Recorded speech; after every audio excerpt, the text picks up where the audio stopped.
how we do it.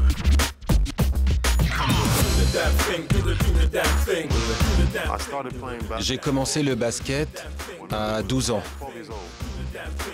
C'est très tard pour les États-Unis.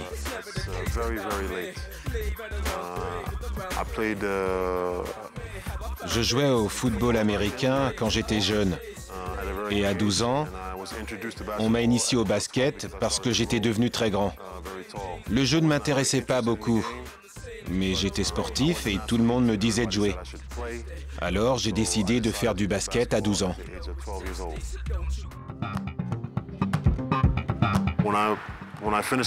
J'ai arrêté ma carrière de joueur très jeune. J'avais 24 ans quand j'ai arrêté le basket. Le club de Levallois cherchait un entraîneur américain pour entraîner ces jeunes. En même temps, je venais de finir mon master aux États-Unis. Et comme ils voulaient un entraîneur, ils m'ont rappelé en France. Parce que j'aime le jeu et que j'aime la ville de Levallois, j'ai décidé de devenir entraîneur. C'est comme ça que je suis devenu entraîneur.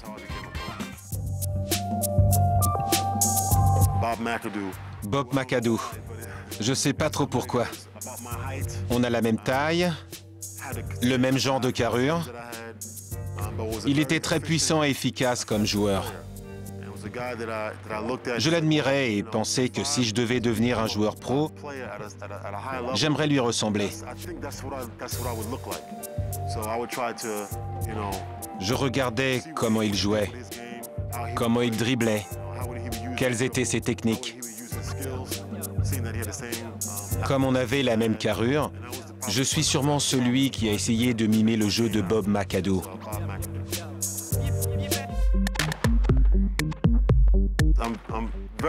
Je suis content de voir que Joakim Noah est devenu un tel joueur. Il n'a rien changé depuis que j'étais son entraîneur à ses 10-12 ans. Il a toujours travaillé dur. Tony Parker. Je suis pas surpris qu'il soit champion All-Star et champion NBA, parce qu'il a le cœur d'un champion. Il a toujours travaillé dur. C'est le plus généreux, c'est un gagnant. Ces joueurs ont compris que pour être le meilleur, il fallait travailler dur. Alors ils l'ont fait et sont devenus de grands joueurs.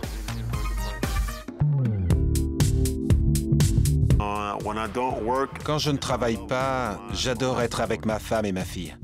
On parle, on rigole, on se promène, on va au ciné. J'aime passer du temps avec ma famille.